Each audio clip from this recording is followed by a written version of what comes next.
Okay, magandang umaga sa ating mga ginigiliw na mga kapatid na narito at sa mga kapatid natin na wala rito. Ganon din sa ating mga minamahal na taga-subaybay. Purihin natin ang Diyos. Amen? Amen. Amen. Okay. So, magpatuloy na tayo mga kapatid. Ang paksa natin, kaibigan ba natin si Kristo Jesus? Balik na rin natin. Si Kristo Jesus ba'y kaibigan tayo? Yan. No? So, pagpatuloy na natin. Sa John chapter 15, verse 13, ang sabi ng ating Panginoong Jesucristo, ang pinakadakilang pag-ibig na maaring taglayin ng sino man para sa kanyang mga kaibigan ay ialay ang kanyang buhay para sa kanila. So, tayo ay tunay na kaibigan ng ating Panginoong Jesucristo. Bakit? Inalay niya ang kanyang buhay sa atin. Nagdusa ang ating Panginoong Jesucristo sa krus ng Golgota upang ibuhos ang kanyang dugo para sa atin. Bakit? Kasi mahal niya tayo eh. Kaibigan niya tayo. At kaya niyang ibigay ang kanyang buhay sa atin upang tayo ay mapatawad sa ating mga kasalanan. Yan si Kristo Jesus. Ngayon, balik tayo doon. Kaibigan ba natin si Kristo Jesus? Yan ang tanong sa atin na dapat nating pagbulay-bulayan sa ating puso at sa ating isip. Okay? So, ngayon, kung kaibigan natin si Kristo Jesus, kaya ba natin iaalay ang ating buhay? No? Kayong mga narito, tayong nandito, tayo yung bumubuo ng Teacher and Sons of God. Tayong 5. No? O bawat isa sa atin ay bumubuo ng Teacher and Sons of God. Ngayon, kung tayo ay bumubuo ng Teacher and Sons of God, kaibigan tayo ni Kristo Jesus, ganun din, kaibigan natin si Kristo Jesus.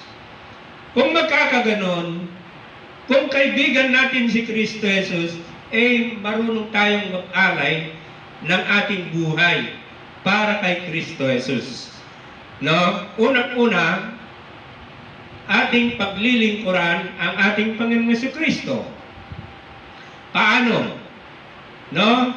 Paano natin paglilingkuran ang ating Panginoong Jesucristo? Sapagkat ialay nga natin yung buhay natin para sa Kanya.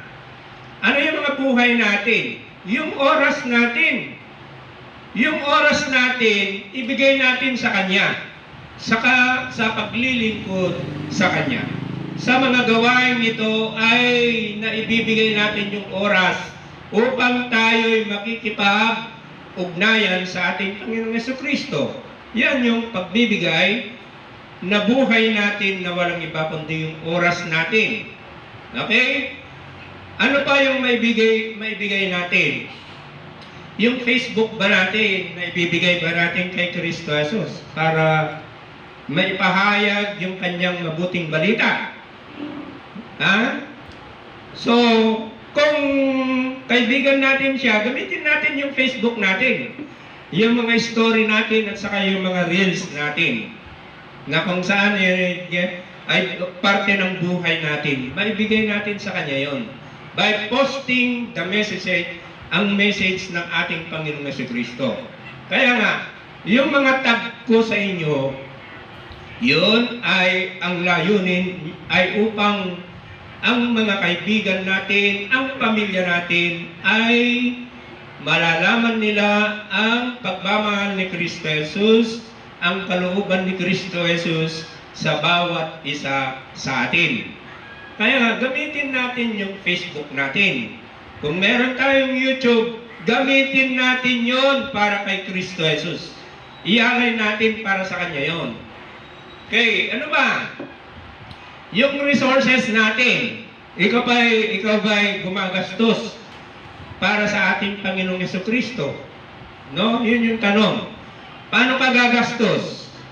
Sa pagtulong mo sa kapwa mo na nangangailangan, yun ay ginagawa mo para kay Kristo Jesus. Yun yung buhay natin, yung resources natin. Ang tawag dyan, financial resources. Nagagamit ba natin yun para ibuhos natin kay Kristo Jesus? So, doon natin makikita na kung talagang kaibigan tayo ng ating Panginoon Jesucristo. Okay, dapat lang kaibigan natin siya kasi tayo yung nagtayo ng kanyang iglesia, the Teacher and Sons of God. Tayo yung bumubuo, no? Okay, so yun yung mga buhay natin na pwedeng ialay natin kay Kristo Jesus. No? Ngayon,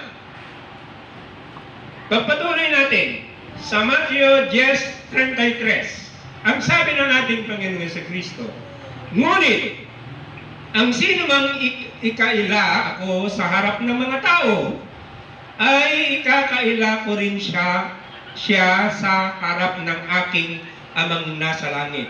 Huwag naman sana mangyari sa atin yun, na tayo pa mismo na nagtayo ng kanyang iglesia, na bumuo ng kanyang iglesia, ay ikinakahiya pa natin ang ating Panginoong Kristo. Sa paanong paraan? Abay, ayaw natin na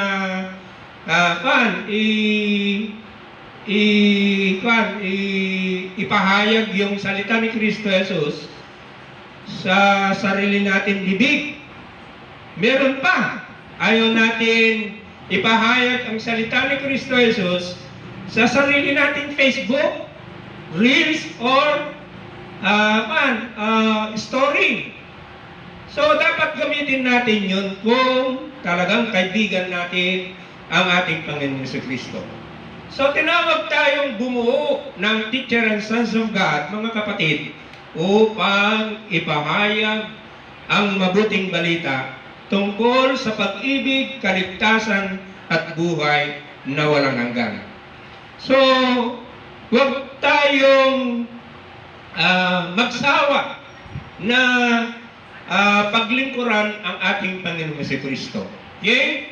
Pagpatuloy natin sa Romans chapter 12 verse 1. Bakit natin ibinibigay yung buhay natin kay Kristo Jesus? Sa pamamagitan ng paglilingkod, sa pamamagitan ng paggamit natin ng ating mga resources, tulad ng financial resources at sa mass media resources natin. Bakit kailangan natin yun? No? Bakit? Kasi kaibigan natin siya. So, dapat nating ialay ang ating buhay. Sa Romans chapter 12 verse 1, sabi ni Apostol Pablo sa atin, ako'y nakikiusap sa inyo na ialay ninyo ang inyong sarili bilang isang handog na buhay. Kaya nga, ialay natin yung sarili nating buhay kay Kristo Jesus. Sapagkat si Kristo kaibigan natin. Kaya marunong tayo, dapat lang tayong ibigay yung buhay natin sa Kanya. At alam natin kung ano yung mga buhay natin para sa Kanya. Kaya nga ulitin ko, ako'y nakikiusap sa inyo. Sino? Si Apostol Pablo. Ganon din ang ating Panginoon Jesucristo. Nakikiusap sa atin na ialay ninyo ang inyong sarili bilang isang handog na buhay, banal at kalugod-lugod sa Diyos. Ito ang karapat-dapat na pagsamba ninyo sa Diyos. Yung pala, pag inalay natin pala yung buhay natin kay Kristo Jesus, yun yung tunay na pagsamba natin sa Kanya. Kung tayo'y ginagamit natin yung mga resources natin, yung mga Facebook natin, ginagamit natin para kay Kristo Jesus, yun pala ay tanda ng ating pagsamba kay Kristo Jesus, lalong-lalo na sa kanyang Ama. Sana maliwanag sa atin ito, mga kapatid. Pagpatuloy natin sa 1 Corinthians chapter 15 verse 2. Bakit ialay natin yung buhay natin? Upang ipahayag yung mabuting balita. Upang ipahayag ang kalooban ng ating Panginoong Jesucristo, kalooban ng ating Panginoong Diyos, na gagamitin natin yung mga resources natin. Financial resources, tulad nito, meron tayong kinokonsumong elektrisidad. Ngayon, dahil meron ka namang sweldo, di bayaran mo yung elektrisidad. That is one way of sharing your life, which is your financial resources. So, ang ating may bahay, matagal nang nagbabayad ng kuryente yan. So, yun ay iniaalay niya ang kanyang buhay sa paglilingkod kay Kristo Jesus. No? Yung buhay niya, yun yung financial resources. Nasaan niya ginagamit? Sa pamamagitan ng ganitong pagtitipon, ay nagagamit natin sa kuryente. Ganun yun. So, yun yung mga bagay na iniaalay natin yung buhay natin sa paglilingkod sa ating Panginoon sa Kristo. Okay? So, ulitin ko. Bakit kailangan natin ipahayag yung mabuting balita sa pamamagitan ng paghahandog, pag-alay natin ng ating buhay kay Kristo Jesus? Sa 1 Corinthians chapter 15 verse 2, naliligtas kayo sa pamamagitan nito kung matatag ninyong pinanghahawakan ang salitang ipinapangaral ko sa inyo. So, yung salita ni Kristo Jesus na kaibigan natin siya, kaibigan natin at ibinibigay natin yung buhay niya, yun ay paraan ng ating kaligtasan. Yun ay paraan ng tunay na pagsamba natin sa ating Panginoong Jesucristo at sa ating Panginoong Diyos. Maliban na lamang kung walang kabuluhan ang inyong pagsampalataya. So, yun ang dahilan, mga kapatid, kung bakit itinayo natin itong Teacher and Sons of God, na tayo mismo yung bumuo at dapat lang kaibigan natin si Kristo Jesus sapagkat yung iglesia na yan ay iglesia ng ating Panginoong si Kristo. At siya yung ulo ng iglesia na ito. So dapat lang na ihandog natin yung buhay natin sa Kanya. Yung mga financial resources natin, yung mga social media na ginagamit natin, ihandog natin sa ating Panginoong Kristo. Upang ipahayag yung salita. Sa pamamagitan ng salita na yon, sabi niya, naliligtas kayo sa pamamagitan nito. Okay? Ngayon, maliligtas ka. Kung maliban na lamang, kung walang kabuluhan, ang iyong pagsampalataya. So, wala kang pag-ahandog sa iyong sarili upang ipahayag natin yung salita ni Kristo Jesus. Kaya nga, itong gawain natin, ito ay pagpapahayag ng salita ni Kristo Jesus. Sa mga reels na naipost ko at sa dalawa ang mahigit 500 viewers na. Yung isa ay tungkol sa kaligtasan. Ito, 500 mahigit ng viewers nito, yung verse na yan. Okay. Ang pangalawa ay yung pundasyon ng iglesia na walang iba kundi si Kristo Jesus. Kundi, kung ang pundasyon, ang una at pinakahuling pundasyon ng iglesia ay si Kristo Jesus, dapat ang kanyang mga turo ang pundasyon ng iglesia natin. Kaya nga, yung iglesia na ito ay turo ni Kristo Jesus yung sinusunod natin. Kaya nga, yun ay mahigit 500 na viewers. Na kung saan mag-aanin na, anin ka. So, ibig sabihin, tungkol sa kaligtasan at tunay na iglesia, yung gustong-gustong pakinggan ng mga tao. No? So, doon sa mga ibang reels ko, mga Facebook ko, mga 200 na lang yun.